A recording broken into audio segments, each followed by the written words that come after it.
Somewhere in the Alpha Centauri star system, the great and powerful queen of the star system, Zirconia, spoke to the right-hand man of her next mission. It was her cousin, the ambassador to the Emperor of the Universe's home system, the Zodiac system, where she was planning to go on a supposed peace mission. It was her cousin who knew her better than to believe the peace mission was anything but a cover story.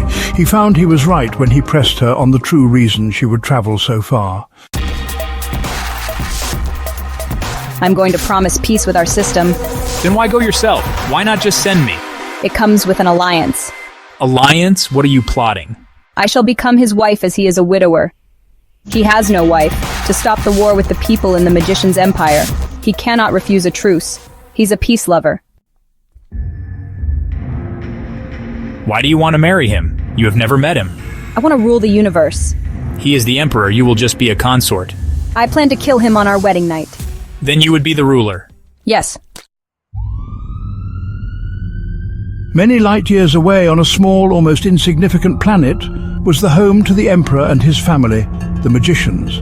They called it the Earth. The Emperor was its king, but he was also the Emperor of the universe. Zirconia travelled to Earth and sat impatiently in a small theatre's auditorium, waiting to see this Emperor whom she had set her mind to marry. When she wanted something, she was accustomed to getting it. The red stage curtains opened, and dressed in his regal attire, she saw him, the Celestial Emperor. She thought he looked handsome for his species. She was another species. Welcome to the Intergalactic Conference of the Silver Empire. I am Sapphirus Argent, Emperor of the Silver Intergalactic Empire. Behind Sapphirus stood his son, Dark Star or Varisite Argent, otherwise known as Valentine Alexander. The Raven, or Varisite's wife, Larimar, known as Laura Alexander. Sapphirus's daughter, Sapphira Merlin, was there. Almost unseen was the wife of Sapphirus's grandson, Alexandrite, called Anatasi Argent, who is called Angela Alexander by humans. Lastly was the enchanter or Lakelandite Argent or Lancelot, Alexander, the great-grandson of Sapphirus and bodyguard. I would also like to thank my brother Rhodonite and great-grandson Lakelandite for organizing the security. Are you sure you still want to marry into that family? Yes, it won't be hard. Either he takes me or people die. Her cousin wondered if he should betray her.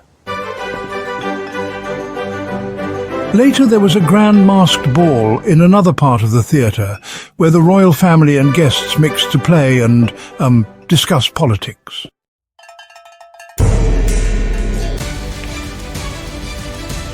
While the Celestial Emperor was dancing with Anatasi, the wife of his grandson, the fugitive deposed former emperor of his local system, Zirconia, and her ambassador interrupted his dance.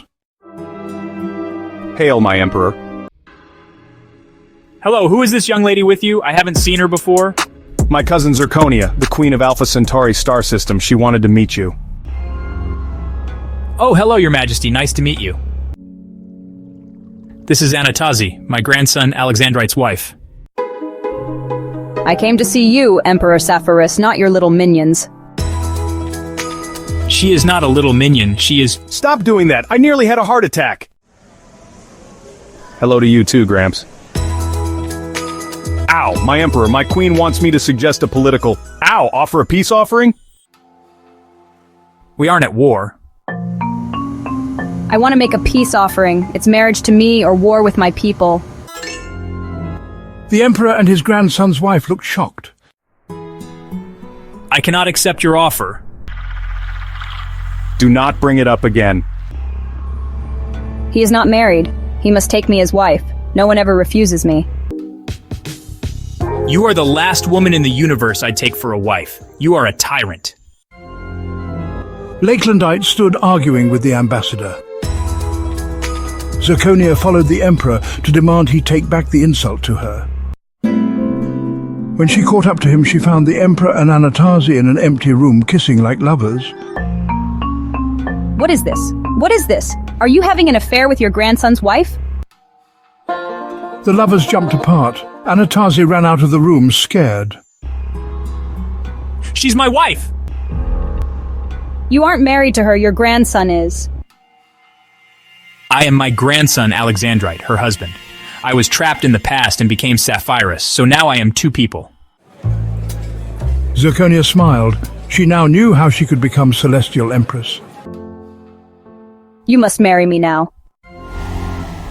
You know I can't. I told you I'm married. I know your secret. I will tell them all who you are if you don't marry me. You can't. The universe will fall into war and anarchy, and I have a wife. Have her executed. I'll marry you if you let her live and you keep my secret. I accept, but you must keep away from her. Alexandrite was devastated. Are you and Dad all right? I've not seen you in the same room for a while. No, he's been avoiding me whenever he sees me and he leaves the room. That is all I have seen of him, is when he is leaving a room. Zirconia saw her crying, smiled, and dragged the Emperor into the room.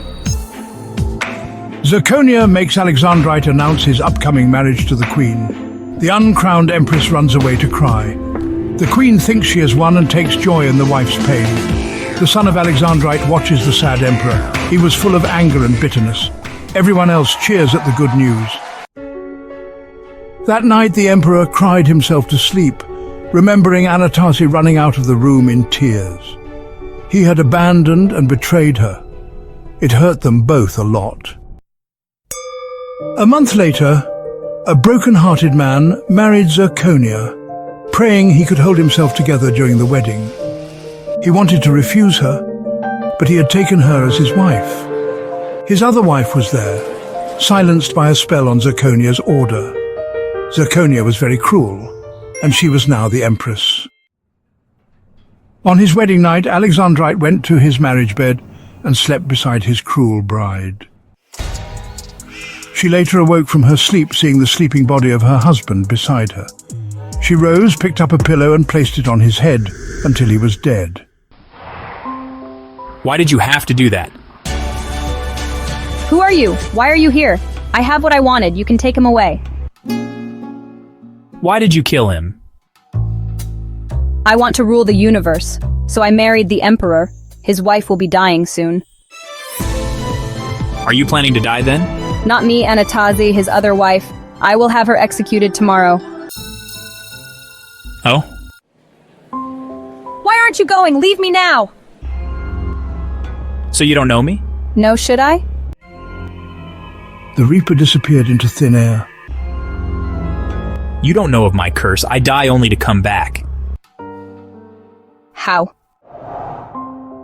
I'm a Grim Reaper. He called for Lakelandite, his son, who, grumpily appeared. The Emperor tells his son she killed him. Lakelandite took her translator away so she couldn't talk, and she was executed by Lakelandite himself. The Emperor and his wife Anatasi could be together again, if only in the shadows, but they were happy. The Emperor was now ruler by marriage of Zirconia's system and his own, a win-win for him.